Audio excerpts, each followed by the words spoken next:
सिर शाहां दै शाहो, जिस पास बैठिया सोही है सबना दा विसाहो। वाहिगुरु साहिब जीओ।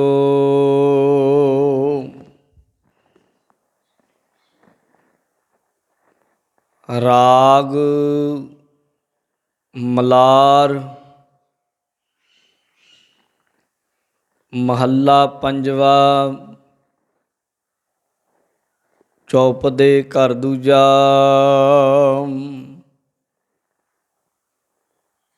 एक ओंकार सतगुर प्रसाद। गुरमुख दिसै ब्रह्म पसार। गुरमुख त्रै गुणियाँ विस्तार। गुरमुख दिसै ब्रह्म पसार। गुरमुख त्रै गुणियाँ विस्तार।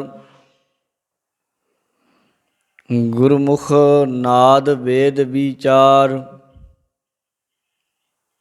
बिन गुर पूरे घोर अंधार। मेरे मन गुर गुर करत सदा सुख पाइयै। गुर उपदेश हर हिरदै वस्यो। सास गिरास अपना खसम ध्याइयै रहाओ। गुर के चरण विटहों बल जाओ। गुर की गुण अन दिन नित गाओ। गुर की धूड़ करो इस्नान। साची दरगह पाइयै मान। गुर बोहिथ भव जल तारनहार। गुर भेटिया ना होए जोन अवतार। गुर की सेवा सो जन पाए। जाको कर्म लिखिया तुर आए। गुर मेरी जीवन गुर आधार। गुर मेरी वर्तन गुर परवार। गुर मेरा खसम सतगुर सरनाई। नानक गुर पार ब्रह्म जाकी कीम न पाई। वाहिगुरु जी का खालसा वाहिगुरु जी की फतेह। वाहिगुरु जी का खालसा वाहिगुरु जी की फतेह। गुरु प्यारी गुरु सवारी साध संगत जीओ।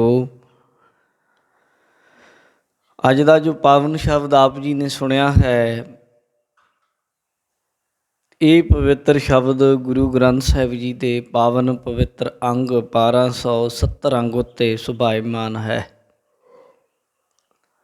ਅਸੀਂ ਵਡਭਾਗੇ ਹਾਂ ਜੋ ਦਸਮੇਸ਼ ਪਿਤਾ ਬਾਜਾਂ ਵਾਲੇ ਪਾਤਸ਼ਾਹ ਜੀ ਦੇ ਪਾਵਨ ਸਥਾਨ ਤਖਤ ਸ੍ਰੀ ਕੇਸਗੜ੍ਹ ਸਾਹਿਬ ਜੀ ਵਿਖੇ ਸੁਭਾਇਮਾਨ ਹੋ ਕੇ ਆਪਣੀਆਂ ਹਾਜ਼ਰੀਆਂ ਲਵਾਉਂਦੇ ਹੋਏ ਸਤਿਗੁਰੂ ਜੀ ਦੀ ਪਾਵਨ ਪਵਿੱਤਰ ਗੁਰਬਾਣੀ ਦੀ ਸ਼ਬਦ ਵਿਚਾਰ ਨਾਲ ਜੁੜਨ ਦਾ ਲਾਹਾ ਪ੍ਰਾਪਤ ਕਰ ਰਹੇ ਹਾਂ।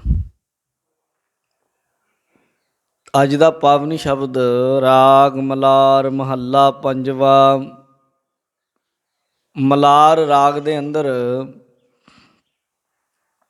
ਪੰਚਮ ਪਾਤਸ਼ਾਹ ਸਤਿਗੁਰੂ ਸ਼੍ਰੀ ਗੁਰੂ ਅਰਜਨ ਦੇਵ ਜੀ ਮਹਾਰਾਜ ਜੀ ਦੀ ਰਸਨਾ ਤੋਂ ਉਚਾਰਨ ਹੋਇਆ। ਚੌਪਦੇ ਘਰ ਦੂਜਾ। ਚੌਪਦੇ ਤੋਂ ਭਾਵ ਚਾਰ ਪਦਿਆਂ ਵਾਲਾ ਇਹ ਸ਼ਬਦ ਹੈ। ਚਾਰ ਪਦ ਚਾਰ ਬੰਦ ਇਸ ਸ਼ਬਦ ਦੇ ਹੋਣਗੇ। ਦੂਜੇ ਘਰ ਦੇ ਅੰਦਰ ਇਸ ਸ਼ਬਦ ਨੂੰ ਗਾਉਣ ਦਾ ਹੁਕਮ ਹੈ। ਇੱਕ ਓੰਕਾਰ ਸਤਿਗੁਰ ਪ੍ਰਸਾਦ। ਇੱਕ ਓੰਕਾਰ ਬੀਜ ਮੰਤਰ ਹੈ, ਬੀਜ ਹੈ।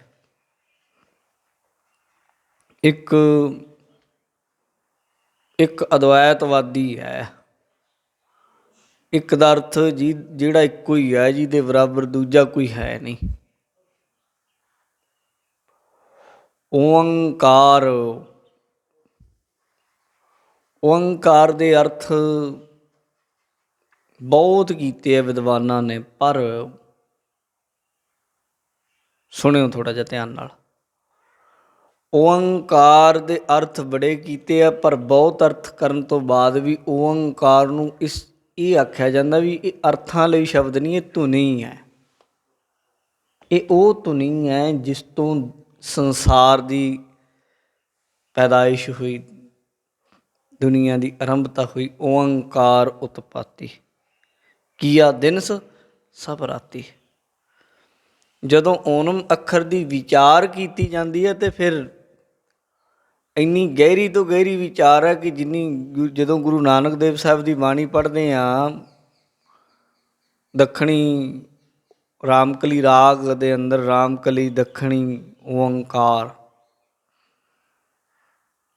ਅਤੇ ਉਹਦੇ ਵਿੱਚ ਗੁਰੂ ਸਾਹਿਬ ਨੇ ਫਿਰ ਸੁਣ ਪਾਂਡੇ ਕਿਆ ਲਿਖੋ ਜੰਜਾਲਾ, ਲਿਖ ਰਾਮ ਨਾਮ ਗੁਰਮੁਖ ਗੋਪਾਲਾ। ਉਹਦੇ ਵਿੱਚ ਫਿਰ ਓੰਕਾਰ ਅੱਖਰ ਦੀ ਵਿਚਾਰ, ਕਿਹੜੇ ਕਿਵੇਂ ਕਿਵੇਂ ਸੰਸਾਰ ਦੀ ਪੈਦਾਇਸ਼ ਹੋਈ, ਕਿਵੇਂ ਕਿਵੇਂ ਅੱਗੇ ਪੈਦਾ ਹੋਇਆ, ਇਹ ਦੱਸਿਆ। ਅਤੇ ਸਭ ਕੁਝ ਦੱਸ ਕੇ ਵੀ ਓਮਕਾਰ ਹੈ ਜਿਹੜਾ ਉਹ ਇੱਕ ਹੈ, ਨਿਰਲੇਪ ਹੈ, ਇਉਂ ਨਹੀਂ ਕਹਿ ਸਕਦੇ ਪੂਰਾ ਹੋ ਗਿਆ ਉਹ। ਓੰਕਾਰ, ਓੰਕਾਰ ਜਿਹੜਾ ਸ਼ਬਦ ਹੈ ਇਹਦੀ ਉਚਾਰਨ ਬਾਰੇ ਥੋੜ੍ਹਾ ਜਿਹਾ ਧਿਆਨ ਦੇ ਲਓ। ਓਅੰਕਾਰ ਇਉਂ ਉਚਾਰਿਆ ਜਾਂਦਾ ਹੈ। ਥੋੜ੍ਹੇ ਦਿਨ ਪਹਿਲਾਂ ਇੱਕ ਇੱਥੇ ਸਿੰਘ ਆਇਆ, ਉਹ ਉੱਚੀ ਉੱਚੀ ਲੱਗ ਪਿਆ ਬੋਲਣ, ਅਤੇ ਇਹ ਹੋਸ਼ੇਪਣੇ ਦੀ ਨਿਸ਼ਾਨੀ ਹੁੰਦੀ ਹੈ ਕਿ ਜੇ ਥੋੜ੍ਹੀ ਜਿਹੀ ਗੱਲ ਦਾ ਪਤਾ ਲੱਗ ਜਾਏ ਫਿਰ ਇਉਂ ਸਮਝਣ ਲੱਗ ਜਾਣਾ ਕਿ ਮੈਨੂੰ ਇਹ ਪਤਾ ਸਭ ਕੁਝ, ਦੂਜਿਆਂ ਨੂੰ ਕਿਸੇ ਨੂੰ ਪਤਾ ਹੀ ਨਹੀਂ।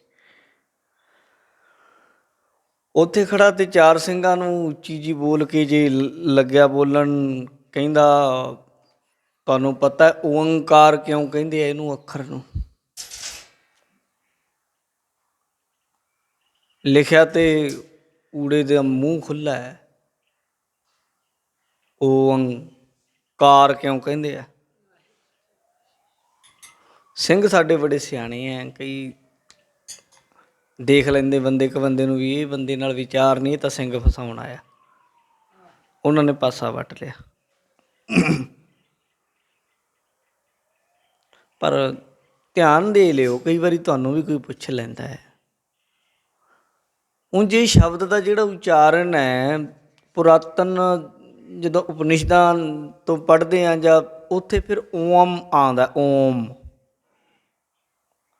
ਆਕਾਰ, ਉਕਾਰ ਅਤੇ ਮਕਾਰ। ਪੁਰਾਣੇ ਸਮੇਂ 'ਚ ਹੁਣ ਇੱਕ ਗੱਲ ਧਿਆਨ ਰੱਖ ਲਿਓ, ਜੇ ਗੱਲ ਤੁਹਾਡੇ ਧਿਆਨ 'ਚ ਰਹੇਗੀ ਤਾਂ ਤੁਹਾਨੂੰ ਗੱਲ ਸਮਝ ਆ ਜਾਊ।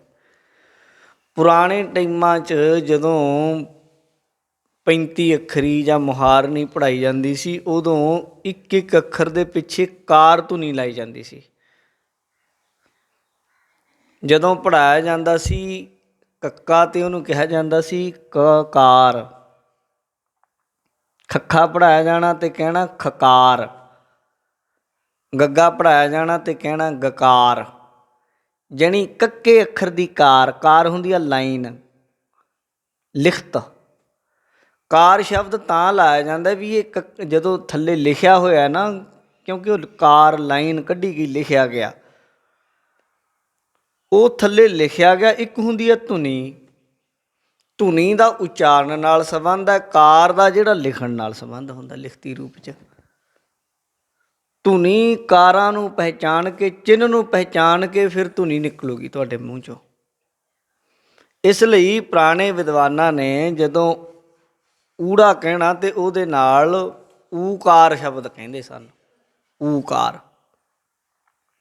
ਜਦੋਂ ਐੜਾ ਕਹਿਣਾ ਉਹਦੇ ਨਾਲ ਆਕਾਰ ਸ਼ਬਦ ਕਹਿੰਦੇ, ਆਕਾਰ, ਕਾਰ ਨਾਲ ਜੋੜਦੇ ਸੀ। ਅਤੇ ਮੰਮਾ ਕਹਿਣਾ ਜਦੋਂ, ਉਦੋਂ ਮਕਾਰ ਸ਼ਬਦ ਕਹਿੰਦੇ ਸਨ।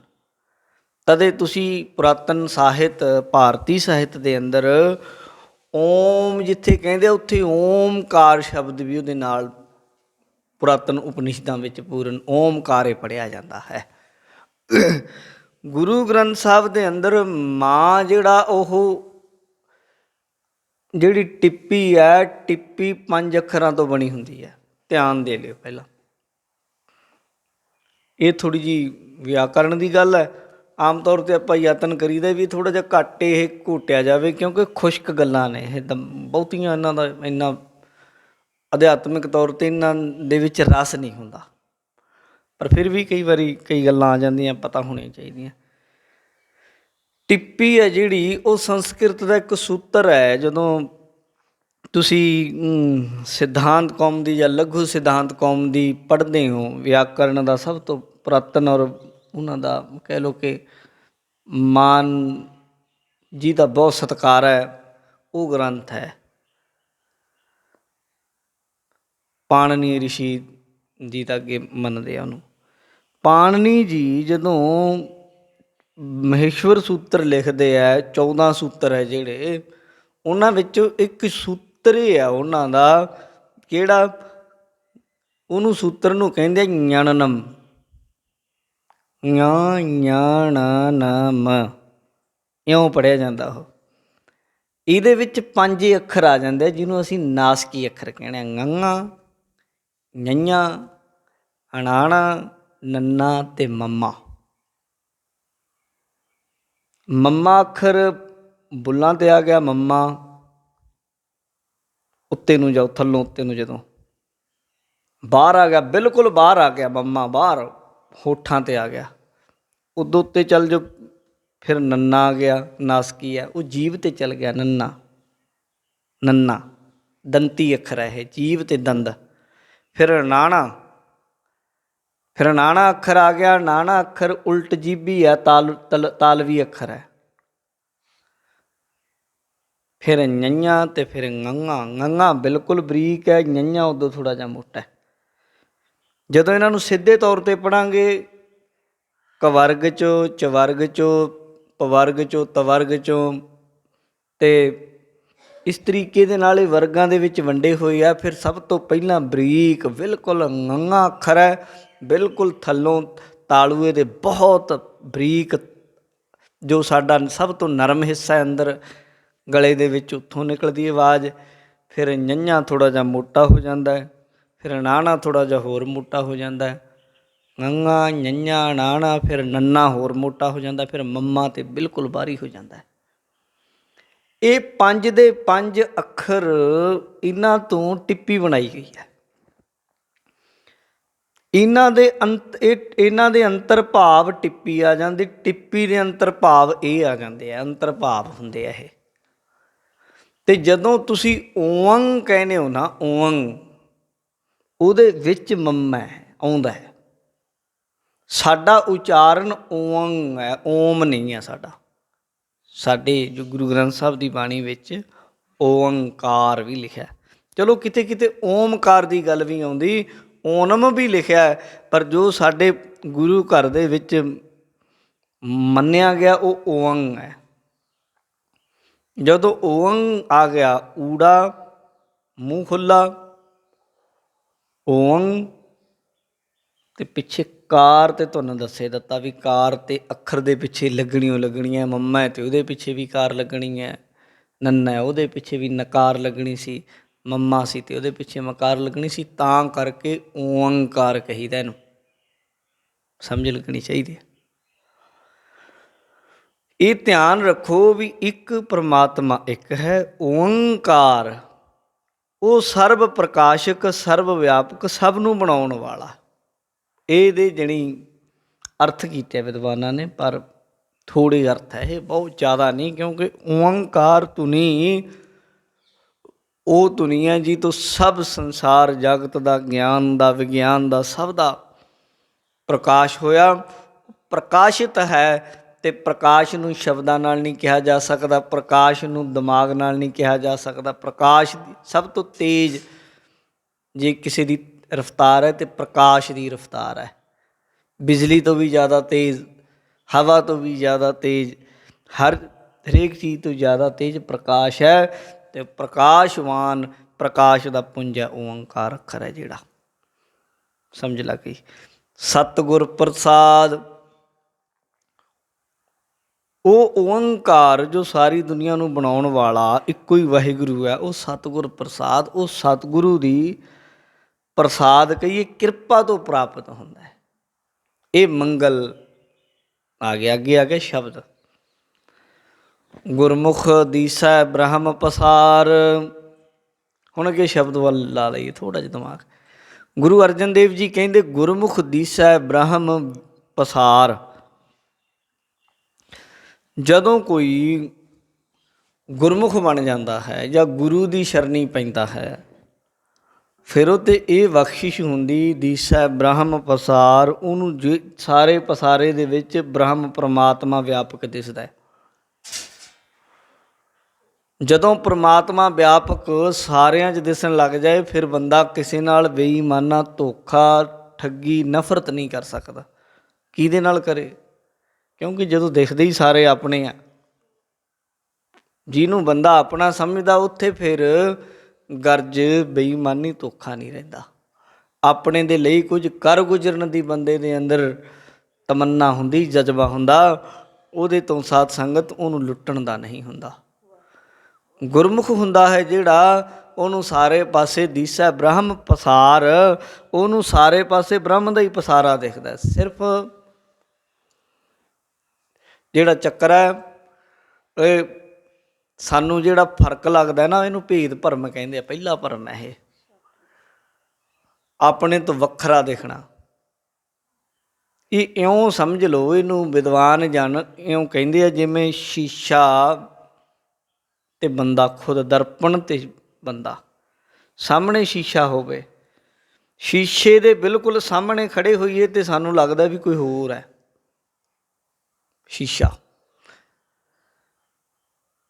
ਸ਼ੀਸ਼ੇ ਦੇ ਵਿੱਚ ਹੋਰ ਜੋ ਕੁਛ ਸਾਡੇ ਆਲੇ ਦੁਆਲੇ ਪਿਆ ਉਹ ਵੀ ਪਿਆ ਸ਼ੀਸ਼ੇ 'ਚ ਦਿਖਦਾ, ਹੁੰਦਾ ਨਹੀਂ ਸ਼ੀਸ਼ੇ 'ਚ। ਇਸੇ ਤਰੀਕੇ ਦੇ ਨਾਲ ਜਦੋਂ ਇੱਕ ਅਸੀਂ ਹੋਈਏ, ਇੱਕ ਸ਼ੀਸ਼ਾ ਹੋਵੇ ਅਤੇ ਇੱਕ ਸਾਡੀ ਬਿਰਤੀ ਜਦੋਂ ਪੈਂਦੀ ਹੈ ਸ਼ੀਸ਼ੇ 'ਤੇ, ਤਿੰਨ ਚੀਜ਼ਾਂ ਫਿਰ ਸ਼ੀਸ਼ੇ ਦੇ ਵਿੱਚ ਇੱਕ ਹੋਰ ਸਾਡੇ ਵਰਗਾ ਰੂਪ ਦਿਖਾ ਦਿੰਦੀਆਂ ਨੇ। ਇਹ ਦ੍ਰਿਸ਼ਟਾਂਤ ਹੁਣ ਅੱਗੇ ਇਹਦਾ ਸਮਝੋ। ਇਸੇ ਤਰੀਕੇ ਇੱਕ ਅਗਿਆਨ ਦਾ ਸ਼ੀਸ਼ਾ ਹੈ, ਜਿਹਦੇ ਵਿੱਚ ਜਦੋਂ ਬਿਰਤੀ ਪੈਂਦੀ ਹੈ ਨਾ ਬੰਦੇ ਦੀ, ਬਸ ਜਦੋਂ ਉਹਦੇ 'ਚ ਬਿਰਤੀ ਪਈ ਅਗਿਆਨ ਦੇ ਵਿੱਚ, ਅਤੇ ਸਾਰਾ ਕੁਝ ਇਹ ਹੋ ਗਿਆ। ਬ੍ਰਹਮ ਚੇਤਨ ਦੀ ਜਦੋਂ ਉਹਦੇ ਵਿੱਚ ਪ੍ਰਭਾਵ ਪਿਆ, ਅਤੇ ਜਦੋਂ ਕਿਤੇ ਅਗਿਆਨ ਟੁੱਟ ਜਾਂਦਾ, ਸ਼ੀਸ਼ਾ ਟੁੱਟ ਜੇ, ਫਿਰ ਮੂੰਹ ਥੋੜ੍ਹਾ ਦਿਖਦਾ, ਕੁਛ ਵੀ ਨਹੀਂ ਦਿਖਦਾ, ਫਿਰ ਆਪੇ ਆਪ ਹੁੰਦਾ ਹੈ। ਗੁਰਮੁਖਾਂ ਦੀ ਜਿਹੜੀ ਬਿਰਤੀ ਅਖੰਡਾਕਾਰ ਹੋ ਜਾਂਦੀ, ਬ੍ਰਹਮਾਕਾਰ ਹੋ ਜਾਂਦੀ, ਫਿਰ ਉੱਥੇ ਜਾ ਕੇ ਜਗਤ ਨਹੀਂ ਰਹਿੰਦਾ। ਉੱਥੇ ਜਾ ਕੇ ਸਾਰਿਆਂ ਦੇ ਵਿੱਚ ਉਹਦਾ ਹੀ ਰੂਪ ਦਿਖਦਾ। ਜਿਵੇਂ ਭਾਈ ਘਨੱਈਆ ਜੀ ਦਾ ਇਤਿਹਾਸ ਤੁਹਾਨੂੰ ਸਾਰਿਆਂ ਨੂੰ ਪਤਾ ਹੈ। ਭਾਈ ਘਨੱਈਆ ਜੀ, ਗੁਰੂ ਗੋਬਿੰਦ ਸਿੰਘ ਮਹਾਰਾਜ ਜੀ ਪੁੱਛਦੇ, ਭਾਈ ਘਨੱਈਆ ਜੀ, ਸਿੱਖ ਕੁਝ ਸਿੰਘ ਕਹਿੰਦੇ ਆ ਵੀ ਤੂੰ ਦੁਸ਼ਮਣਾਂ ਨੂੰ ਜਲ ਛਕਾਉਣਾ, ਭਾਈ ਕੀ ਗੱਲ ਹੈ? ਭਾਈ ਘਨੱਈਆ ਜੀ ਕਹਿੰਦੇ, ਮਹਾਰਾਜ ਮੈਂ ਕੀ ਕਰਾਂ, ਮੈਨੂੰ ਦਿਖਦਾ ਹੀ ਨਹੀਂ ਦੂਜਾ ਕੋਈ। ਇਹ ਸਾਰੇ ਮੈਨੂੰ ਜਿਹੜਾ ਵੀ ਜਿਹਨੂੰ ਵੀ ਪਾਣੀ ਪਿਲਾਉਣਾ, ਮੈਨੂੰ ਤੇਰਾ ਹੀ ਰੂਪ ਦਿਸਦਾ ਮੇਰੇ ਪਾਤਸ਼ਾਹ। ਮੈਨੂੰ ਲੱਗਦਾ ਮੈਂ ਜਿਹਦੇ ਬੁੱਕ 'ਚ ਪਾਣੀ ਪਾਉਣਾ, ਮੈਂ ਗੁਰੂ ਗੋਬਿੰਦ ਸਿੰਘ ਮਹਾਰਾਜ ਦੇ ਬੁੱਕਾਂ 'ਚ ਪਾਣੀ ਪਾਉਣਾ। ਕਿਹਨੂੰ ਜਵਾਬ ਦੇਵਾਂ? ਗੁਰੂ ਮਹਾਰਾਜ ਨੇ ਧੱਕਿਆ ਨਹੀਂ। ਗੁਰੂ ਜੀ ਕਹਿੰਦੇ ਇਹ ਸੁਰਤ ਬਹੁਤ ਉੱਚੇ ਮੰਡਲਾਂ 'ਚ ਪਹੁੰਚ ਗਈ ਹੈ। ਸ਼ਾਬਾਸ਼ ਮੇਰੇ ਪੁੱਤਰ, ਇਸੇ ਤਰ੍ਹਾਂ ਦੀ ਮੈਂ ਆਪਣੇ ਸਿੰਘਾਂ ਨੂੰ, ਆਪਣੇ ਸਿੱਖਾਂ ਨੂੰ ਬਣਾਉਣਾ ਚਾਹੁੰਦਾ। ਗੁਰਮੁਖ ਦੀਸੈ ਬ੍ਰਹਮ ਪਸਾਰ। ਅੱਗੇ ਕੀ ਕਹਿੰਦੇ? ਗੁਰਮੁਖ ਤ੍ਰੈ ਗੁਣੀਆਂ ਵਿਸਥਾਰ। ਗੁਰਮੁਖ ਤਿੰਨਾਂ ਗੁਣਾਂ ਦਾ ਜਿਹੜਾ ਵਿਸਥਾਰ ਹੈ, ਉਹਦੀ ਸਮਝ ਪੈ ਜਾਂਦੀ। ਉਹਨੂੰ ਤਿੰਨ ਗੁਣ ਨੇ, ਰਜੋ, ਤਮੋ ਅਤੇ ਸਤੋ। ਇੱਕ ਕਿਰਿਆ ਪ੍ਰਧਾਨ ਹੈ, ਇੱਕ ਜੜਤਾ ਪ੍ਰਧਾਨ ਹੈ, ਇੱਕ ਗਿਆਨ ਪ੍ਰਧਾਨ ਹੈ। ਤਿੰਨ ਗੁਣ ਰਜੋ, ਤਮੋ, ਸਤੋ ਦੇ ਤਿੰਨ ਗੁਣ ਨੇ। ਇੱਕ ਕਿਰਿਆ, ਇੱਕ ਜੜ, ਇੱਕ ਗਿਆਨ। ਸਤੋ ਗੁਣ ਗਿਆਨਮਈ ਹੈ, ਤਮੋ ਗੁਣ ਕਿਰਿਆ ਪ੍ਰਧਾਨ ਹੈ, ਰਜੋ ਗੁਣ ਜੜ ਹੈ। ਜੜ ਨਾਲ ਸਭ ਕੁਝ ਸਟਰਕਚਰ ਜੋ ਮਟੀਰੀਅਲ ਹੈ, ਇਹ ਉਹ ਤੋਂ ਬਣਦਾ, ਰਜੋ ਤੋਂ। ਤਮੋ ਤੋਂ ਕਿਰਿਆ ਪੈਦਾ ਹੁੰਦੀ ਹੈ ਅਤੇ ਸਤੋ ਤੋਂ ਗਿਆਨ ਪੈਦਾ ਹੁੰਦਾ ਹੈ। ਪਰ ਗੁਰਮੁਖ ਇਹ ਸਾਰੀਆਂ ਚੀਜ਼ਾਂ ਨੂੰ ਸਮਝ ਲੈਂਦਾ। ਇਹ ਤਿੰਨਾਂ ਗੁਣਾਂ ਦਾ ਵਿਸਥਾਰ ਹੈ। ਤਿੰਨਾਂ ਤੋਂ ਉੱਤੇ ਚੌਥੇ ਪਦ ਵਿੱਚ ਜਾਂਦਾ ਹੈ ਤਾਂ ਉਹ ਦੇਖਦਾ ਜੋ ਇਹ ਤਿੰਨਾਂ ਨੂੰ ਵੀ ਬਣਾ ਰਿਹਾ ਹੈ, ਤਿੰਨਾਂ ਤੋਂ ਵੀ ਪਾਰ ਜੋ ਹੈ ਉਹ ਹੈ ਪ੍ਰਮਾਤਮਾ, ਉਹ ਹੈ ਵਾਹਿਗੁਰੂ। ਇਹ ਤਿੰਨਾਂ ਗੁਣਾਂ ਦੀ ਸ੍ਰਿਸ਼ਟੀ ਹੈ। ਚੌਥਾ ਪਦ ਗੁਰਮੁਖ ਪਾਉਂਦਾ ਹੈ। ਕਹਿੰਦੇ ਗੁਰਮੁਖ ਤ੍ਰੈ ਗੁਣੀਆਂ ਵਿਸਥਾਰ, ਗੁਰਮੁਖ ਤਿੰਨਾਂ ਗੁਣਾਂ ਦੇ ਵਿਸਥਾਰ ਦੀ ਜੋ ਚਾਰੇ ਪਾਸੇ ਵਿਸਥਾਰ ਹੋਇਆ, ਸਮਝ ਪਾ ਲੈਂਦਾ ਹੈ ਕਿ ਤਿੰਨਾਂ ਗੁਣਾਂ ਦੀ ਖੇਡ ਹੈ। ਗੁਰਮੁਖ ਨਾਦ ਵੇਦ ਵਿਚਾਰ, ਗੁਰਮੁਖ ਹੈ ਜਿਹੜਾ, ਗੁਰਮੁਖ ਹੀ ਅਸਲ ਪ੍ਰਮਾਣਿਕ ਹੈ। ਯੋਗੀਆਂ ਦੇ ਵਿੱਚ ਨਾਦ ਦੀ ਬੜੀ ਮਹਾਨਤਾ ਹੈ। ਸਿੰਗੀ ਵਜਾਉਣਾ, ਸਿੰਗੀ ਵਜਾਉਣੀ, ਨਾਦ ਵਜਾਉਣਾ, ਕਹਿੰਦੇ ਸੁਰਤ ਜੁੜਦੀ ਇਹਦੇ ਨਾਲ। ਬ੍ਰਾਹਮਣ ਲੋਕ, ਪੰਡਿਤ ਲੋਕ ਵੇਦਾਂ ਦੀ ਵਿਚਾਰ ਬਾਖੂਬੀ ਕਰਦੇ ਆ, ਬਹੁਤ ਪੜ੍ਹਦੇ ਆ, ਇੱਕ ਦੂਜੇ ਦੇ ਨਾਲ ਸਾਧ ਸੰਗਤ ਜੀ ਵਿਚਾਰਾਂ ਕਰਦੇ ਆ, ਇੱਕ ਦੂਜੇ ਨੂੰ ਹਰਾਉਂਦੇ ਆ, ਦੂਜਾ ਜੇਤੂ ਹੁੰਦਾ। ਇੱਦਾਂ ਕੰਮ ਬੜਾ ਚੱਲਦਾ ਹੈ ਇਹਨਾਂ ਦੇ ਖੂਨ ਵਿੱਚ। ਗੱਲ ਬੜੀ ਹੁੰਦੀ ਕਿ ਦੂਜੇ ਨੂੰ ਹਰਾ ਕੇ ਆਪਣੇ ਆਪ ਨੂੰ ਜੇਤੂ ਸਮਝਣਾ, ਇਹ ਮਾਣ ਮਹਿਸੂਸ ਕਰਦੇ ਆ। ਇਸੇ ਤਰ੍ਹਾਂ ਦਾ ਹੀ ਮਾਣ, ਹੰਕਾਰ ਲੈ ਕੇ ਗੁਰੂ ਹਰਕ੍ਰਿਸ਼ਨ ਸਾਹਿਬ ਦੇ ਕੋਲ ਪੰਜੋਖਰਾ ਸਾਹਿਬ ਦੀ ਧਰਤੀ ਦੇ ਉੱਤੇ ਇੱਕ ਲਾਲ ਚੰਦ ਨਾਮੇ ਪੰਡਿਤ ਆਇਆ ਸੀ, ਜਿਹੜਾ ਕਹਿੰਦਾ ਸੀ ਗੁਰੂ ਨੂੰ ਕਹੋ ਮੇਰੇ ਨਾਲ ਚਰਚਾ ਕਰੇ। ਪਰ ਗੁਰੂ ਮਹਾਰਾਜ ਜੀ ਨੇ ਇੱਕ ਛੱਜੂ ਝੀਵਰ ਦੇ ਕੋਲੋਂ ਜਦੋਂ ਵਿਆਖਿਆ ਕਰਵਾ ਦਿੱਤੀ ਤਾਂ ਗੁਰੂ ਦਾ ਸਿੱਖ ਹੋਇਆ ਸੀ ਉਹ ਲਾਲ ਚੰਦ ਬਾਅਦ ਵਿੱਚ। ਉਹੀ ਵੇਦਾਂ ਦੀ ਵਿਚਾਰ ਦਾ ਮਾਣ ਲੈ ਕੇ ਕਦੇ ਆਪਣੇ ਆਪ ਨੂੰ ਸੁਆਮੀ ਕਹਾਉਣ ਵਾਲਾ ਆਰੀਆ ਸਮਾਜੀ ਦਇਆਨੰਦ ਪੰਜਾਬ ਦੀ ਧਰਤੀ 'ਤੇ ਆਇਆ, ਪੰਜਾਬ ਦੇ ਗੁਰੂ ਘਰ ਦੇ ਸਿੱਖ ਵਿਦਵਾਨਾਂ ਨੂੰ ਲਲਕਾਰਿਆ। ਵੱਡੇ ਵੱਡੇ ਲੋਕ ਉਹਦੇ ਨਾਲ ਜੁੜ ਗਏ ਸਨ, ਬਹੁਤੇ ਸਿੱਖ। ਕਿਉਂਕਿ ਜਦੋਂ ਆਪਣੇ ਧਰਮ ਦੀ ਸਹੀ ਪਹਿਚਾਣ ਸਮਝ ਨਾ ਹੋਵੇ ਉਦੋਂ ਕਈ ਵਾਰ ਅਸੀਂ ਗਲਤ ਵਿਆਖਿਆ ਦੇ ਸ਼ਿਕਾਰ ਹੋ ਜਾਂਦੇ ਹਾਂ। ਸਾਨੂੰ ਪਤਾ ਨਹੀਂ ਲੱਗਦਾ ਬੰਦਾ ਠੀਕ ਕਹਿ ਰਿਹਾ ਗਲਤ ਕਹਿ ਰਿਹਾ। ਅੱਜ ਵੀ ਬਹੁਤ ਸਾਰੇ ਇਹੋ ਜਿਹੇ ਬੰਦਿਆਂ ਦੇ ਅਸੀਂ ਪਿੱਛੇ ਖੜ੍ਹੇ ਹੁੰਦੇ ਸਪੋਰਟ ਦੇ ਵਿੱਚ, ਜਿਨ੍ਹਾਂ ਨੂੰ ਗੁਰਬਾਣੀ ਦੀ ਵਿਚਾਰਧਾਰਾ ਦਾ ਕੱਖ ਵੀ ਪਤਾ ਨਹੀਂ ਹੁੰਦਾ, ਗਲਤ ਵਿਆਖਿਆ ਕਰੀ ਜਾਂਦੇ ਆ। ਪਿਛਲੇ ਦਿਨ ਇੱਕ ਭਾਈ ਕਿਤੇ ਢੋਲਕੀਆਂ ਜਿਹੀਆਂ ਖੜਕਾ ਰਿਹਾ, ਨਾਲ ਉਹਨੇ ਵਿਆਖਿਆ ਕੀਤੀ, ਕਹਿੰਦਾ ਨੌ ਦੁਆਰੇ ਪ੍ਰਗਟ ਕੀਏ, 10ਵਾਂ ਗੁਪਤ ਰਖਾਇਆ। ਇੱਥੇ ਇੰਨੀ ਪੰਗਤੀ ਦੀ ਵਿਆਖਿਆ ਕੀਤੀ, ਮੈਂ ਸਮਝ ਗਿਆ ਉਹਦੀ ਸ਼ੈਤਾਨੀ, ਉਹਦੀ ਨਾਲ ਦੀ ਨਾਲ। ਪਤਾ ਕੀ ਕਹਿੰਦਾ, 9 ਦਰਵਾਜ਼ੇ ਆ ਪ੍ਰਗਟ ਨੇ, ਅੱਖਾਂ ਨੇ, ਨੱਕ ਨੇ, ਮੂੰਹ, ਜੋ ਕੁਛ ਹੈ। 10ਵਾਂ ਸਾਡਾ ਦਿਮਾਗ ਹੈ, 10ਵਾਂ ਦੁਆਰਾ ਜਣੀ ਦਿਮਾਗ ਗੁਰੂ ਨੇ ਗੁਪਤ ਰਖਾਇਆ ਹੋਇਆ। ਤੁਹਾਨੂੰ ਪਤਾ ਨਹੀਂ, ਹਰੇਕ ਗੱਲ ਗੁਪਤੇ ਹੈ, ਅੱਗੇ ਕੀ ਹੋਣਾ ਤੁਹਾਨੂੰ ਥੋੜ੍ਹੀ ਪਤਾ। ਫਿਰ ਬੜਾ ਸ਼ਬਦ ਕਹਿੰਦਾ ਮੈਂ ਕਨਵਿੰਸ ਕਰ ਲੈਣਾ, ਅਤੇ ਉਹਦੇ ਨਾਲ ਦੇ ਵੀ ਐ ਜਿਵੇਂ ਬੈਠੇ ਐ ਬਈ ਬਾਬਾ ਬੜਾ ਗਿਆਨ ਦੇਤਾ। ਮੈਂ ਕਿਹਾ ਵੀ ਇਹ ਬਾਣੀ ਨਹੀਂ ਪੜ੍ਹਦੇ, ਗੁਰਬਾਣੀ ਉਸੇ 'ਚ ਅੱਗੇ ਲਿਖਿਆ। ਫਿਰ 9 ਦੁਆਰੇ ਪ੍ਰਗਟ ਕੀਏ, 10ਵਾਂ ਗੁਪਤ ਰਖਾਇਆ, ਗੁਰਦੁਆਰੇ ਲਾਏ ਭਾਵਨੀ ਕਨਾ, 10ਵਾਂ ਦੁਆਰ ਦਿਖਾਇਆ। ਤਹਿ ਅਨੇਕ ਰੂਪ 9 ਨਵ ਨਿਧ, ਤਿਸ ਦਾ ਅੰਤ ਨਾ ਜਾਈ ਪਾਇਆ। ਕਹਿ ਨਾਨਕ ਹਰ ਪਿਆਰੇ ਜੀਓ, ਗੁਫਾ ਅੰਦਰ ਰੱਖ ਕੇ ਬਾਜਾ ਪਾਉਣ ਵਜਾਇਆ। ਉੱਥੇ ਫਿਰ ਜਿਹੜਾ ਗੁਰੂ ਦੇ ਚਰਨੀ ਲੱਗ ਜਾਂਦਾ ਉਹਨੂੰ 10ਵਾਂ ਦਰਵਾਜ਼ਾ ਦਿਖ ਜਾਂਦਾ ਹੈ। ਫਿਰ ਉਹਨੂੰ ਮੈਂ ਸਵਾਲ ਕਰਦਾ ਕਿ ਤੂੰ ਇਹ ਗੱਲ ਮੰਨਣ ਨੂੰ ਤਿਆਰ ਹੈ ਕਿ ਜਿਹੜਾ ਦਿਮਾਗ ਹੈ, ਦਿਮਾਗ ਦੀ ਹਰੇਕ ਹਰਕਤ ਪਹਿਲਾਂ ਹੀ ਦਿਖ ਜਾਂਦੀ ਹੈ ਵੀ ਆਹ ਕੁਝ ਹੋਣਾ ਹੈ ਅੱਗੇ, ਤੈਨੂੰ ਵੀ ਮੰਨਣ ਨੂੰ ਤਿਆਰ ਨਹੀਂ, ਵੀ ਅੰਤਰਜਾਮਤਾ ਹੋ ਜਾਂਦੀ। ਚੱਲ ਜੇ ਇੰਨੀ ਉਹ ਗੱਲ ਮੰਨ ਲਈਏ ਤੇਰੀ ਕਿ 10ਵਾਂ ਦੁਆਰਾ ਜਿਹੜਾ ਦਿਮਾਗ ਹੈ, 9 ਦੁਆਰੇ ਪ੍ਰਗਟ ਕੀਏ, 10ਵਾਂ ਗੁਪਤ ਰਖਾਇਆ, ਗੁਪਤ ਹੈ, ਮੰਨ ਲਈ ਤੇਰੀ ਗੱਲ ਉਹ ਦਿਮਾਗ ਹੈ। ਪਰ ਅਗਲੀ ਪੰਗਤੀ ਕਿਹਨੇ ਪੜ੍ਹਨੀ ਹੈ? ਉਹ 'ਚ ਲਿਖਿਆ ਗੁਰਦੁਆਰੇ ਲਾਏ ਭਾਵਨੀ ਇੱਕ ਨਾ, 10ਵਾਂ ਦੁਆਰ ਦਿਖਾਇਆ। ਗੁਰਦੁਆਰੇ ਨਾਲ ਜਿਨ੍ਹਾਂ ਦੀ ਭਾਵਨਾ ਗੁਰੂ ਚਰਨਾਂ ਨਾਲ ਜੁੜ ਜਾਂਦੀ, ਉਹਨਾਂ ਨੂੰ 10ਵੇਂ ਦਰਵਾਜ਼ਾ ਦਿਖਾ ਦਿੰਦਾ ਗੁਰੂ। ਸਾਰਾ ਕੁਝ ਪਤਾ ਲੱਗ ਜਾਂਦਾ ਉਹਨਾਂ ਨੂੰ, ਅਤੇ ਤੈਨੂੰ ਪਤਾ ਲੱਗਦਾ ਕਿ ਕੀ ਹੋਊਗਾ।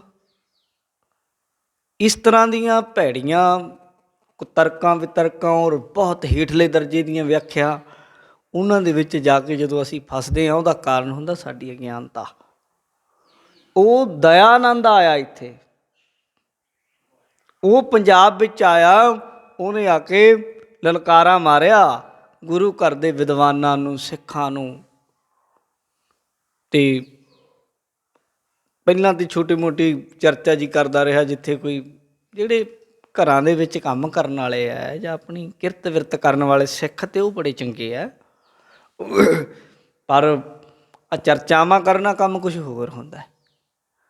ਉਹ ਜਿਹੜੇ ਕੋਈ ਕਿਰਤੀ ਸਿੱਖ ਕੋਈ ਮਿਲਿਆ ਕਰੇ, ਉਹਨੂੰ ਆਪਣੀਆਂ ਗੱਲਾਂ ਦੇ ਨਾਲ ਭਰਮਾ ਲਿਆ ਕਰੇ। ਅਤੇ ਉਹਨੂੰ ਮਾਣ ਬੜਾ ਸੀ, ਮੇਰੇ ਵਰਗਾ ਕੋਈ ਨਹੀਂ। ਫਿਰ ਗਿਆਨੀ ਦਿੱਤ ਸਿੰਘ, ਉਸ ਸਮੇਂ ਦੇ ਮਹਾਨ ਵਿਦਵਾਨ ਗਿਆਨੀ ਦਿੱਤ ਸਿੰਘ ਨੇ ਫਿਰ ਉਹਨੂੰ ਹਰਾਇਆ। ਜਦੋਂ ਉਹਨੂੰ ਪਤਾ ਲੱਗ ਗਿਆ ਨਾ, ਇਹਨੂੰ ਦਇਆਨੰਦ ਨੂੰ ਵੀ ਮੈਨੂੰ ਹਰਾ ਦਿੰਦਾ, ਫਿਰ ਦਿੱਤ ਸਿੰਘ ਉਹਨੂੰ ਕਿਹਾ ਕਰੇ ਬੈਠ, ਉਹ ਬੈਠਿਆ ਨਾ ਕਰੇ, ਫਿਰ ਉਹ ਭੱਜਿਆ ਕਰੇ। ਪਹਿਲਾਂ ਲਲਕਾਰੇ ਮਾਰਦਾ ਸੀ, ਕਹਿੰਦਾ ਸੀ ਮੇਰੇ ਨਾਲ ਕੋਈ ਗੱਲ ਕਰੋ, ਮੇਰੀ ਤਰਕ ਅੱਗੇ ਕੋਈ ਖੜ ਨਹੀਂ ਸਕਦਾ। ਜਦੋਂ ਉਹਨੇ ਦੇਖਿਆ ਵੀ ਇਹ ਤਾਂ ਬੜਾ ਕੰਮ ਹੋਰੇ ਪਾਸੇ ਆ, ਮੈਨੂੰ ਤਾਂ ਆਉਂਦਾ ਹੀ ਕੱਖ ਨਹੀਂ, ਫਿਰ ਜਦੋਂ ਦਿੱਤ ਸਿੰਘ ਦਾ ਨਾਂ ਸੁਣਿਆ ਕਰੇ ਤੇ ਭੱਜਿਆ ਕਰੇ। ਫਿਰ ਇਸ ਤਰ੍ਹਾਂ ਕਈ ਸਾਰੇ, ਫਿਰ ਗੁਰੂ ਘਰ ਦੇ ਉਹਨੂੰ ਕਈ ਵਾਰ ਹਰਾ ਕੇ ਥੱਲੇ ਬਿਠਾਇਆ। ਅਤੇ ਪੰਜਾਬ ਦੇ ਵਿੱਚੋਂ ਉਹਨੇ ਇੱਕ ਆਪਣਾ ਗ੍ਰੰਥ ਵੀ ਲਿਖਿਆ ਸੀ, ਦਇਆਨੰਦ ਨੇ, ਯਾਨੀ ਦਿੱਤ ਸਿੰਘ ਨੇ ਵੀ ਲਿਖਿਆ, ਸਵਾਮੀ ਦਇਆਨੰਦ ਨਾਲ ਮੇਰਾ ਸੰਵਾਦ। ਪੜ੍ਹਨ ਵਾਲੀ ਆ ਉਹ, ਬੜੀ ਕਮਾਲ ਦੀ ਹੈ। ਜਿਹੜੇ ਜਿਹੜੇ ਸਵਾਲ ਉਹਨੇ ਕੀਤੇ, ਅੱਜ ਵਾਲੇ ਤਾਂ ਰੌਲਾ ਪਾਉਣ ਵਾਲੇ ਜਿੰਨੇ ਆਪਣੇ ਆਪ ਨੂੰ ਵਿਦਵਾਨ ਕਹਾਉਂਦੇ, ਉਹ ਸਮਝ ਨਹੀਂ ਪੈਣੀ ਉਹਨਾਂ ਨੂੰ। ਵਿਚਾਰ ਚਰਚਾ ਉਹਨਾਂ ਦੀ ਕਿਹੜੀ ਕਿਹੜੀ ਹੋਈ ਸੀ, ਸ਼ਬਦ ਧੁਨੀ ਦੇ ਉੱਤੇ ਹੋਈ ਸੀ ਉਹਨਾਂ ਦੀ, ਜਿਹੜੀ ਸਾਰੀ ਦੀ ਸਾਰੀ ਚਰਚਾ ਹੋਈ ਸੀ ਖਾਣੀਆਂ ਬਾਣੀਆਂ ਦੇ ਉੱਤੇ ਹੋਈ ਸੀ। ਉਹ ਕਹਿੰਦਾ ਸੀ ਵੇਦ ਬਾਣੀ ਸਭ ਤੋਂ ਉੱਤੇ ਹੈ, ਪਰਾ ਰੂਪ ਹੈ, ਬ੍ਰਹਮ ਵਿਚਾਰ ਹੈ, ਤੁਹਾਡੀ ਧੁਰਕੀ ਬਾਣੀ ਹੈ ਜਿਹੜੀ ਇਹ ਨਹੀਂ ਹੈ, ਧੁਰ ਦੀ ਬਾਣੀ ਨਹੀਂ ਹੋ ਸਕਦੀ। ਉੱਥੇ ਗਿਆਨੀ ਦਿੱਤ ਸਿੰਘ ਨੇ ਸਿੱਧ ਕਰਕੇ ਦਿਖਾਈ ਸੀ ਸਾਰੀ ਗੱਲ। ਅੱਜ ਕੀ ਕਰੋਗੇ ਕਿ ਇੱਥੇ ਭੈਂਗਾ ਜਾਂ ਇੱਕ ਦਿੱਲੀ ਤੋਂ ਬੋਲਦਾ ਹੁੰਦਾ, ਉਹ ਕਮਰੇ ਵਾਲਾ ਕਥਾਵਾਚਕ ਹੈ, ਕਮਰੇ ਵਾਲਾ ਕਹਿਣਾ ਹੁੰਦਾ, ਜਿਹੜੇ ਕਮਰਿਆਂ ਦੇ ਵਿੱਚ ਬੈਠ ਕੇ ਗੱਲਾਂ ਮਾਰਦੇ, ਉਹ ਆਪ ਇਹ ਸਿੱਖ ਹੈ। ਉਹ ਕਹਿੰਦਾ ਗੁਰੂ ਗ੍ਰੰਥ ਸਾਹਿਬ ਦੀ ਬਾਣੀ ਕਿੱਥੋਂ ਧੁਰਕੀ ਬਾਣੀ ਹੈ, ਮੈਂ ਨਹੀਂ ਮੰਨਦਾ। ਗੁਰੂ ਗ੍ਰੰਥ ਸਾਹਿਬ 'ਚ ਲਿਖਿਆ ਹੋਇਆ ਧੁਰਕੀ ਬਾਣੀ, ਧੁਰਕੀ ਬਾਣੀ ਆਈ, ਉਹ ਕਹਿੰਦਾ ਮੈਂ ਨਹੀਂ ਮੰਨਦਾ। ਉੱਦਾਂ ਦੇ ਫਿਰ ਬਹੁਤ ਸਾਰੇ ਇੱਦਾਂ ਦੇ ਤੁਹਾਨੂੰ ਮਿਲਣਗੇ, ਸਾਵਧਾਨ ਹੋਣਾ ਪੈਣਾ। ਗੁਰੂ ਜੀ ਕਹਿੰਦੇ ਨੇ ਗੁਰਮੁਖ ਨਾਦ ਵੇਦ ਵਿਚਾਰ, ਅਸਲ ਤੇ ਗੁਰਮੁਖ ਬਣਨਾ ਹੀ ਵੱਡੀ ਗੱਲ ਹੈ। ਜਿਹੜਾ ਗੁਰਮੁਖ ਬਣ ਗਿਆ ਉਹਨੇ ਜੋਗ ਵੀ ਕਮਾ ਲਿਆ। ਜੋਗੀਆਂ ਵਾਲੀ ਨਾਦ ਜਿਹੜੀ ਸਿੰਘੀ ਦੀ, ਉਹਨੂੰ ਲੋੜ ਨਹੀਂ ਪੈਂਦੀ।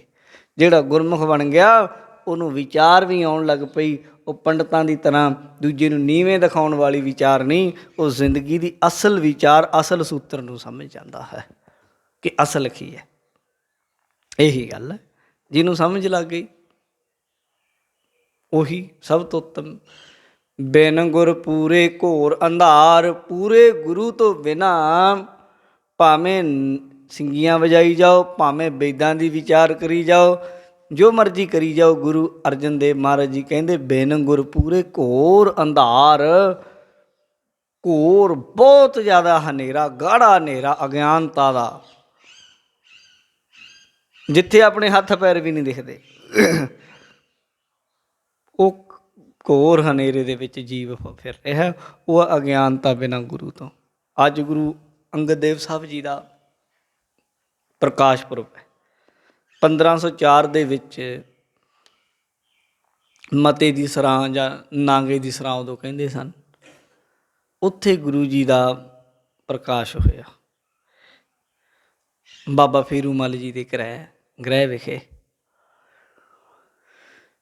ਬੜੇ ਧਰਮੀ ਸਨ, ਬੜੇ ਚੰਗੇ ਸਨ। ਮਾਤਾ ਦਿਆਰੀ ਜੀ, ਦਇਆ ਕੌਰ ਵੀ ਲਿਖਿਆ, ਥੋੜ੍ਹਾ ਜਿਹਾ ਫਰਕ ਪੈ ਜਾਂਦਾ ਹੈ। ਪਿੰਡਾਂ ਦੇ ਵਿੱਚ ਪਹਿਲਾਂ 2-2 ਨਾਮ ਇੱਦਾਂ ਰੱਖੇ ਜਾਂਦੇ ਸਨ। ਰਹੋ, ਉਹਨਾਂ ਦੇ ਘਰ ਉਹਨਾਂ ਦਾ ਜਨਮ ਹੋਇਆ। ਬਚਪਨ ਤੋਂ ਹੀ ਚੰਗਾ ਸੁਭਾਅ, ਚੰਗੇ ਕੰਮ ਕਰਦੇ ਸੀ। ਪਰ ਤੁਹਾਨੂੰ ਪਤਾ ਹੈ ਸਭ ਕੁਝ ਕਰਦੇ ਸਨ ਆਪ ਖੁਦ।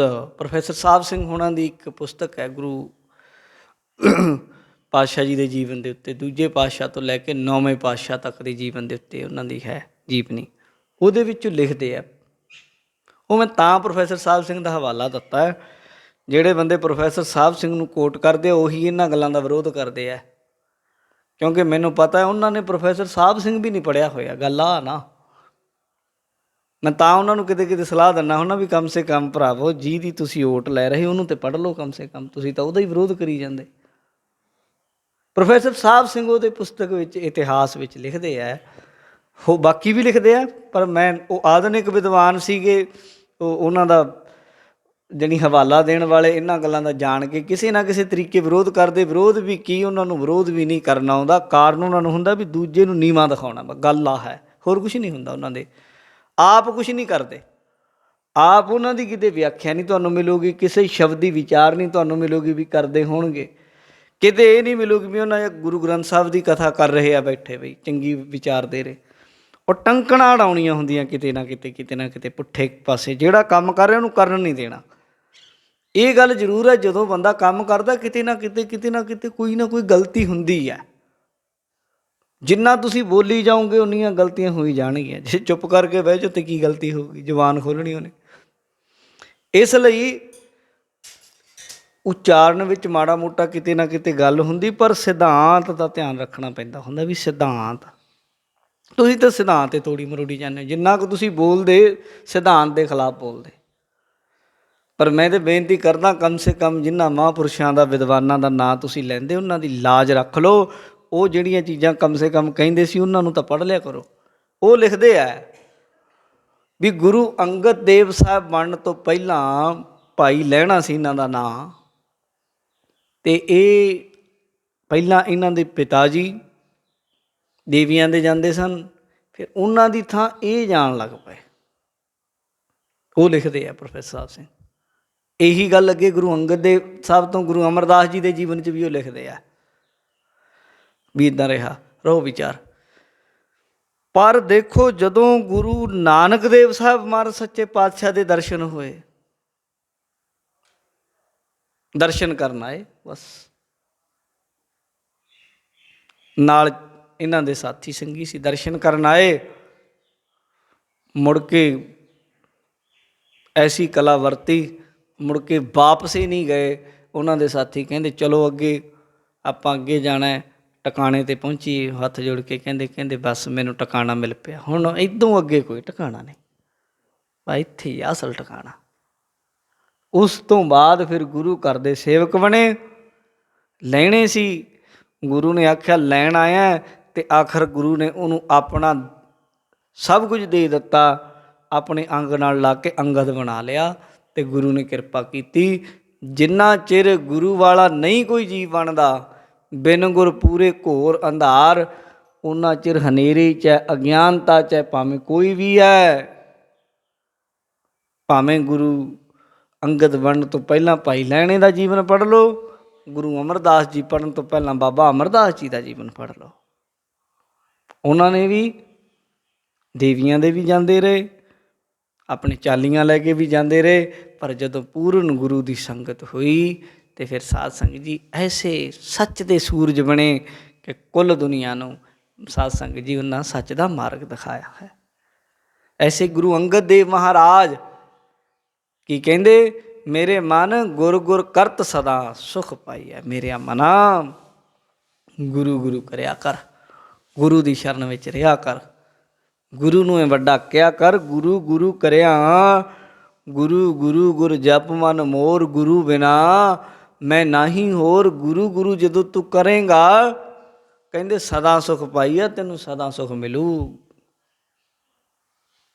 ਕੀ ਕਹਿੰਦੇ, ਮੇਰੇ ਮਨ ਗੁਰ ਗੁਰ ਕਰਤ, ਕੀ ਕਹਿੰਦੇ, ਮੇਰੇ ਮਨ ਗੁਰ ਗੁਰ ਕਰਤ, ਗੁਰੂ ਗੁਰੂ ਕਿਹਾ। ਅਤੇ ਸਾਡੇ ਵਾਲਾ ਲਾਣਾ ਹੁਣ ਪੇਟੀਐਮ ਵਾਲੇ ਗਿਆਨੀ ਹੁਣ ਗੁਰੂ ਨਾਨਕ ਕਹਿਣ ਤੋਂ ਵੀ ਤੰਗ ਹੈ, ਨਾਨਕੇ ਕਹਿੰਦੇ, ਨਾਨਕ ਕਿਉਂ ਕਹਿੰਦਾ।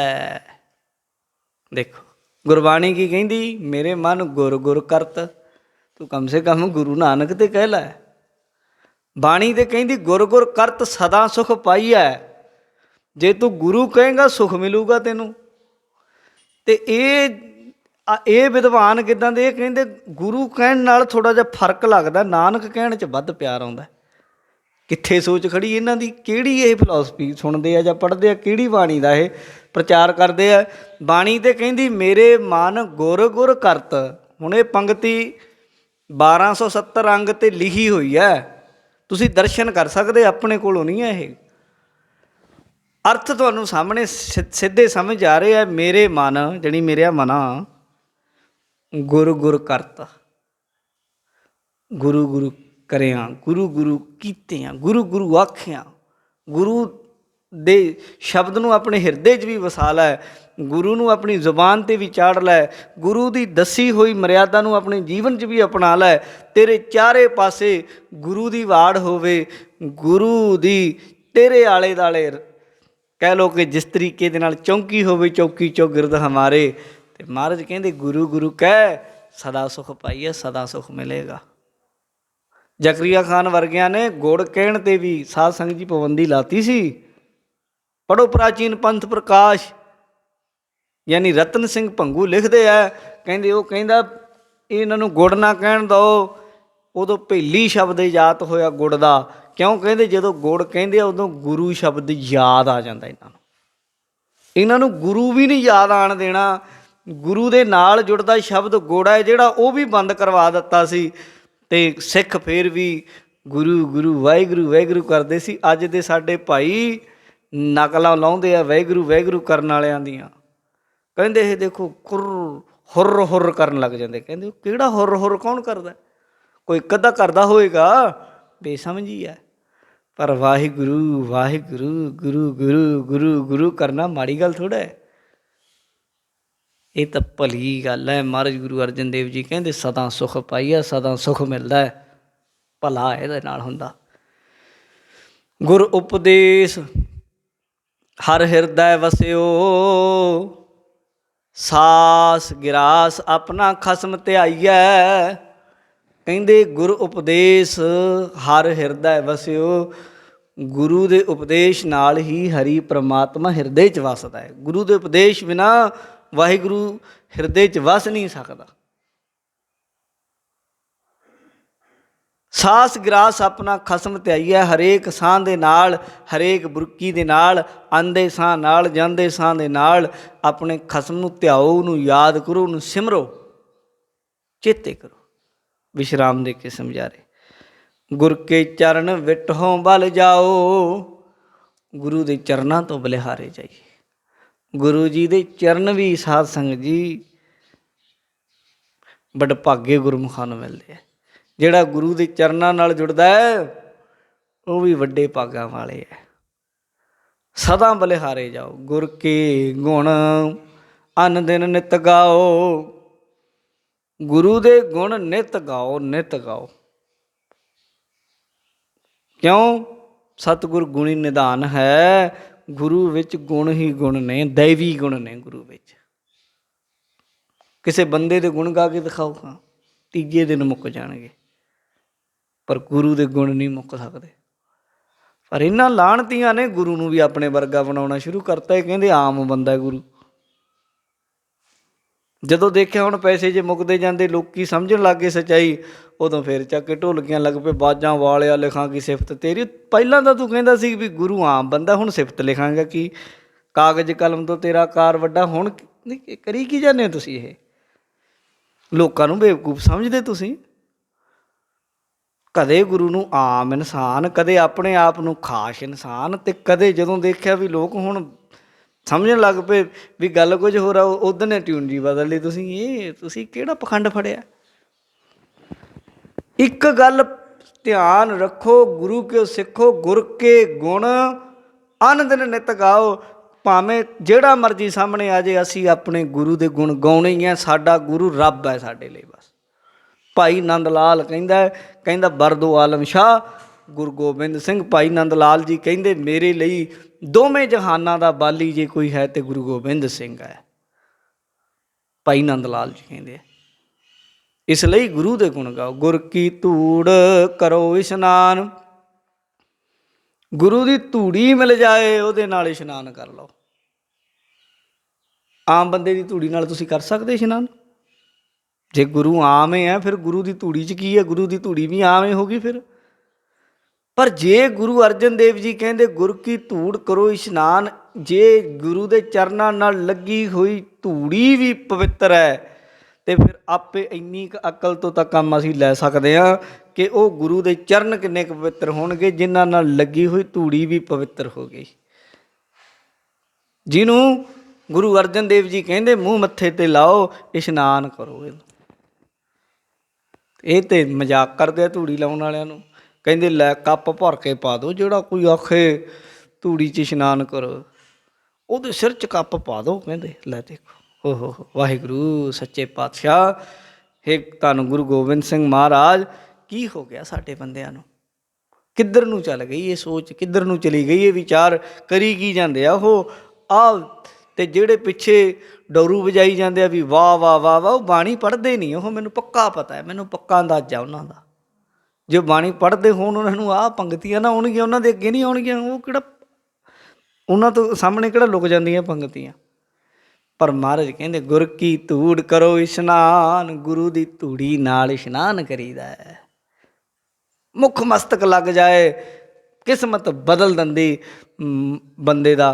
ਤੇ ਸਹਿਵਾਗ ਸਿੰਘ ਸੁਬੇਗ ਸਿੰਘ ਦਾ ਜੀਵਨ ਕਿਤੇ ਪੜ੍ਹੋ, ਗੁਰੂ ਕੇ ਸਿੱਖ ਦਾ ਪੁੱਤਰ ਪਿਓ ਦਾ। ਉਹ ਪਿਓ ਨੂੰ ਕਹਿਣ ਲੱਗੇ ਤੇਰਾ ਪੁੱਤਰ ਮੰਨ ਗਿਆ, ਮੁਸਲਮਾਨ ਬਣਾ ਦੇਣਾ ਇਹਨੂੰ, ਤੂੰ ਵੀ ਮੰਨ ਜਾ। ਕਹਿੰਦਾ ਇੱਕ ਵਾਰੀ ਮੈਨੂੰ ਮਿਲਾ ਦਿਓ, ਬਸ ਇੱਕ ਵਾਰੀ ਮੈਨੂੰ ਮਿਲਾਓ। ਕਹਿੰਦੇ ਮਿਲਾ ਦਿੰਦੇ ਹਾਂ। ਮਿਲਾਇਆ, ਨਹੀਂ ਤੇ ਗੁਰਸਿੱਖਾਂ ਦੀ ਚਰਨ ਧੂੜ ਮੱਥੇ ਨੂੰ ਲਾਉਣੀ ਸੀ, ਪਰ ਉੱਥੇ ਕੋਈ ਹੋਰ ਤੇ ਹੈ ਨਹੀਂ ਸੀ। ਪੈਰ ਦੀ ਜੁੱਤੀ ਲਾਈ, ਜਿੱਥੇ ਜਿਸ ਜਗ੍ਹਾ ਦੇ ਉੱਤੇ ਜੁੱਤੀ ਰੱਖੀ ਸੀ ਉਹ ਧੂੜ ਮਿੱਟੀ ਚੱਕ ਕੇ ਆਪਣੇ ਪੁੱਤ ਦੇ ਮੱਥੇ ਤੇ ਫੇਰਤੀ। ਕਹਿੰਦੇ ਲੈ ਹੁਣ ਮਨਾ ਦਿਓ। ਫਿਰ ਚਰਖੀ ਤੇ ਚਾੜਤਾ, ਐਂ ਜਿਵੇਂ ਚਰਖੇ ਨਾਲ ਚਰਖਾ ਨਹੀਂ ਹੁੰਦਾ, ਇੱਦਾਂ ਚਰਖੀ ਹੁੰਦੀ, ਉਹਦੇ ਕਿੱਲ ਲੱਗੇ ਹੁੰਦੇ ਤਿੱਖੇ ਤਿੱਖੇ, ਉਹਦੇ ਵਿਚਾਲੇ ਬੰਦੇ ਨੂੰ ਪਾ ਦਿੰਦੇ ਆ, ਐਂ ਵਿੱਚ ਦੀ ਕਿੱਲ। ਇੱਕ ਵਾਰ ਮੁੜ ਕੇ ਕਹਾ ਨਹੀਂ ਸਕੇ ਵੀ ਸਿੱਖੀ ਛੱਡ ਦੂੰ। ਉਹ ਕਹਿੰਦਾ ਸਿਰ ਜਾਵੇ ਤਾਂ ਜਾਵੇ, ਮੇਰਾ ਸਿੱਖੀ ਸਿਦਕ ਨਾ ਜਾਵੇ। ਗੁਰੂ ਕੇ ਸਿੱਖ ਦੀ ਧੂੜੀ ਦੀ ਬਰਕਤ ਹੈ ਇਹ, ਤੇ ਗੁਰੂ ਦੀ ਧੂੜੀ ਤਾਂ ਫਿਰ ਹੁਣ ਤੁਸੀਂ ਆਪੇ ਅੰਦਾਜ਼ਾ ਲਾ ਲਿਓ। ਕਹਿੰਦੇ ਇਸ਼ਨਾਨ ਸਾਚੀ ਦਰਗਾਹ ਪਾਈਐ ਮਾਨ, ਗੁਰੂ ਦੀ ਧੂੜੀ ਮਿਲ ਜਾਵੇ ਦਰਗਾਹ 'ਚ, ਸੱਚੀ ਦਰਗਾਹ 'ਚ ਮਾਣ ਮਿਲਦਾ ਹੈ। ਧੂੜੀ ਦੀ ਨਿੰਦਿਆ ਕਰਕੇ ਆ ਝੂਠੀਆਂ ਜਿਹੜੀਆਂ ਟੋਲੀਆਂ ਜਿਹੀਆਂ ਬਣਾਈ ਬੈਠੇ, ਚਾਰਕ ਕਿਤੇ ਚਾਰਕ ਕਿਤੇ, ਉੱਥੇ ਬੜੇ ਖੁਸ਼ ਹੁੰਦੇ ਆ ਇੱਕ ਦੂਜੇ ਨੂੰ, ਵਾਹ ਵਾਹ ਤੈਂ ਬੜੀ ਵਧੀਆ ਗੱਲ ਆਖੀ, ਨਿੰਦਿਆ ਬੜੀ ਵਧੀਆ ਕੀਤੀ, ਉਹ ਇੱਕ ਦੂਜੇ ਨੂੰ ਮਾਣ ਦਿੰਦੇ ਆ। ਪਰ ਗੁਰੂ ਜੀ ਕਹਿੰਦੇ ਜੇ ਤੂੰ ਸੱਚੀ ਗੁਰੂ ਦੇ ਚਰਨੀ ਲੱਗ ਜਾਏ, ਗੁਰੂ ਦੀ ਧੂੜ ਮਿਲ ਜਾਏ, ਤੇ ਤੂੰ ਸੱਚੀ ਦਰਗਾਹ ਜਿਹੜੀ ਰੱਬ ਦੀ ਦਰਗਾਹ, ਜਿੱਥੇ ਝੂਠੇ ਟਿਕਦੇ ਨਹੀਂ ਇੱਕ ਖਿਣ ਵੀ, ਉੱਥੇ ਮਾਣ ਮਿਲੂਗਾ ਤੈਨੂੰ। ਇਹਨਾਂ ਤੋਂ ਕੀ ਲੈਣਾ, ਇਹਨਾਂ ਦੇ ਮਾਣ ਤੋਂ ਤਾਂ। ਇਹ ਤੇ ਝੂਠੇ ਆ, ਇਹ ਤੇ ਵਿਕਾਊ ਹੈ, ਇਹ ਤੇ ਅਨਪੜ੍ਹ ਟੋਲਾ ਹੈ, ਇਹਨਾਂ ਨੂੰ ਤਾਂ ਪਤਾ ਹੀ ਨਹੀਂ ਕੁਛ ਵੀ। ਇਹ ਤੇ ਗੁਰੂ ਤੋਂ ਟੁੱਟੇ ਹੋਏ ਨਾਸਤਿਕ ਹੈ, ਇਹਨਾਂ ਦੇ ਮੂੰਹ ਦੇ ਵਿੱਚੋਂ ਨਾਸਤਿਕਤਾ ਦੀ ਬੂ ਆਉਂਦੀ ਹੈ। ਇਹ ਤੇ ਬਾਣੀ ਪੜ੍ਹਨੀ ਵੀ ਨਹੀਂ ਇਹਨਾਂ ਨੂੰ ਆਉਂਦੀ ਚੰਗੇ ਤਰੀਕੇ ਨਾਲ। ਇਹਨਾਂ ਤੋਂ ਬਚ ਲੈ। ਮਹਾਰਾਜ ਜੀ ਕਹਿੰਦੇ ਗੁਰ ਬੋਹਿਥ ਭਵ ਜਲ ਤਾਰਨਹਾਰ, ਗੁਰੂ ਐਸਾ ਬੋਹਿਥ, ਐਸਾ ਜਹਾਜ਼ ਹੈ, ਸੰਸਾਰ ਤੋਂ ਤਾਰ ਦੂਗਾ ਤੈਨੂੰ ਜੇ ਗੁਰੂ ਦੇ ਸ਼ਬਦ ਨਾਲ ਜੁੜ ਜਾਏਗਾ। ਗੁਰੂ ਜਹਾਜ਼ ਚੜ੍ਹਨਾ, ਗੁਰੂ ਦੀ ਆਗਿਆ ਨੂੰ ਮੰਨਣਾ, ਸੱਤ ਕਰਕੇ ਮੰਨਣਾ। ਗੁਰ ਭੇਟਿਆ ਨਾ ਹੋਏ ਜੂਨ ਅਵਤਾਰ, ਗੁਰੂ ਨੂੰ ਮਿਲਿਆ ਫਿਰ ਜੂਨੀਆਂ 'ਚ ਆਉਣਾ ਜਾਣਾ ਨਹੀਂ ਹੋਏਗਾ ਮੁੜ ਕੇ, 84 ਦੇ ਚੱਕਰ 'ਚ ਨਹੀਂ ਪਏਗਾ। ਗੁਰ ਕੀ ਸੇਵਾ ਸੋ ਜਨ ਪਾਏ, ਉਹੀਓ ਗੁਰੂ ਦੀ ਸੇਵਾ ਪ੍ਰਾਪਤ ਕਰਦਾ ਹੈ। ਜਾ ਕੋ ਕਰਮ ਲਿਖਿਆ ਧੁਰ ਆਏ, ਜਿਹਦੇ ਧੁਰ ਮੋਹਰ ਲੱਗੀ ਹੁੰਦੀ ਮੱਥੇ 'ਤੇ ਉਹੀ ਸੇਵਾ ਕਰ ਸਕਦਾ, ਨਹੀਂ ਤਾਂ ਦੂਜਿਆਂ ਨੂੰ ਚੜਾਈ ਜਾਊਗਾ। ਲੈ ਸੇਵਾ ਕਰਨ ਦਾ ਕੀ ਫਾਇਦਾ, ਭਾਂਡੇ ਮਾਂਜਣ ਦਾ ਕੀ ਫਾਇਦਾ। ਜਿਹੜਾ ਕਰਦਾ ਉਹਦੇ ਮੋਹਰ ਲੱਗੀ ਹੋਈ ਸਮਝੋ, ਅਤੇ ਜਿਹਦੇ ਮੋਹਰ ਲੱਗ ਗਈ ਸਮਝੋ ਫਿਰ ਉਹ ਪੱਕਿਆਂ 'ਚ, ਕੱਚਿਆਂ 'ਚ ਨਹੀਂ। ਸਤਿਗੁਰੂ ਜੀ ਕਹਿ ਰਹੇ ਨੇ, ਹੇ ਭਾਈ ਗੁਰ ਮੇਰੀ ਜੀਵਨ ਗੁਰ ਆਧਾਰ, ਗੁਰੂ ਮੇਰਾ ਜੀਵਨ ਹੈ, ਗੁਰੂ ਮੇਰੇ ਜੀਵਨ ਦਾ ਆਸਰਾ ਹੈ, ਜ਼ਿੰਦਗੀ ਹੈ। ਗੁਰ ਮੇਰੀ ਵਰਤਣ ਗੁਰ ਪਰਿਵਾਰ, ਗੁਰੂ ਮੇਰੀ ਬਰਤਨ ਹੈ, ਮੇਰਾ ਖਜ਼ਾਨਾ ਹੈ। ਗੁਰੂ ਦੀ ਦਿੱਤੀ ਦਾਤ ਨੂੰ ਮੈਂ ਵਰਤਦਾ, ਗੁਰੂ ਤੋਂ ਹੀ ਸਭ ਕੁਝ ਲੈਣਾ। ਗੁਰੂ ਮੇਰਾ ਪਰਿਵਾਰ ਹੈ, ਮੇਰੇ ਜੀ ਜੰਤ ਵਿੱਚ ਗੁਰੂ ਵਰਤਦਾ ਹੈ। ਗੁਰ ਮੇਰਾ ਖਸਮ ਸਤਿਗੁਰ ਸਰਨਾਈ, ਗੁਰੂ ਹੀ ਮੇਰਾ ਖਸਮ ਹੈ, ਮੈਂ ਗੁਰੂ ਦੀ ਸ਼ਰਨ ਹਾਂ। ਨਾਨਕ ਗੁਰ ਪਾਰ ਬ੍ਰਹਮ ਜਾ ਕੀ ਕੀਮ ਨਾ ਪਾਈ, ਗੁਰੂ ਅਰਜਨ ਦੇਵ ਜੀ ਕਹਿੰਦੇ ਗੁਰੂ ਰੱਬ ਹੈ। ਲਓ ਸੁਣ ਲਓ ਗੱਲ, ਆਖਰੀ ਪੰਕਤੀ 'ਚ ਨਾਨਕ ਗੁਰ ਪਾਰ ਬ੍ਰਹਮ ਜਾ ਕੀ ਕੀਮ ਨਾ ਪਾਈ, ਗੁਰੂ ਦਾ ਤੂੰ ਮੁੱਲ ਨਹੀਂ ਪਾ ਸਕਦਾ। ਗੁਰੂ ਨੂੰ ਤੋਲ ਨਹੀਂ ਸਕਦਾ ਤੂੰ, ਆਪਣੀ ਸੁਰਤ ਨਾਲ ਅੰਦਾਜ਼ਾ ਨਹੀਂ ਲਾ ਸਕਦਾ। ਇਸ ਲਈ ਮੇਰੇ ਮਨ ਗੁਰ ਗੁਰ ਕਰਤ ਸਦਾ ਸੁਖ ਪਾਈਐ। ਰਹਾਉ ਵਾਲੀ ਪੰਕਤੀ 'ਚ ਕਹਿੰਦੇ ਤੇਰਾ ਭਲਾ ਤਾਂ ਇਹੀ ਹੈ, ਗੁਰੂ ਗੁਰ ਕਰਿਆ ਕਰ, ਗੁਰੂ ਦਾ ਉਪਦੇਸ਼ ਸੁਣਿਆ ਕਰ, ਹਿਰਦੇ 'ਚ ਵਸਾ, ਸਾਸ ਗਿਰਾਸ ਨਾਮ ਜਪ, ਇਸੇ 'ਚ ਤੇਰਾ ਭਲਾ, ਲੋਕ ਸੁਖੀਏ ਪਰਲੋਕ ਸੁਹੇਲੇ ਹੋ ਜਾਣਗੇ। ਸ਼ਬਦ ਅੰਦਰ ਬਖਸ਼ਿਸ਼ ਕੀਤੀ, ਸ਼ਬਦ ਦੀ ਸੰਪੂਰਨਤਾ, ਸਮੇਂ ਦੀ ਸਮਾਪਤੀ, ਹੋਈਆਂ ਭੁੱਲਾਂ ਦੀ ਖਿਮਾ। ਸਮੂਹ ਸਾਧ ਸੰਗਤ ਦਾ ਧੰਨਵਾਦ। ਬੁਲਾਓ ਫਤਿਹ। ਵਾਹਿਗੁਰੂ ਜੀ ਕਾ ਖਾਲਸਾ, ਵਾਹਿਗੁਰੂ ਜੀ ਕੀ ਫਤਿਹ।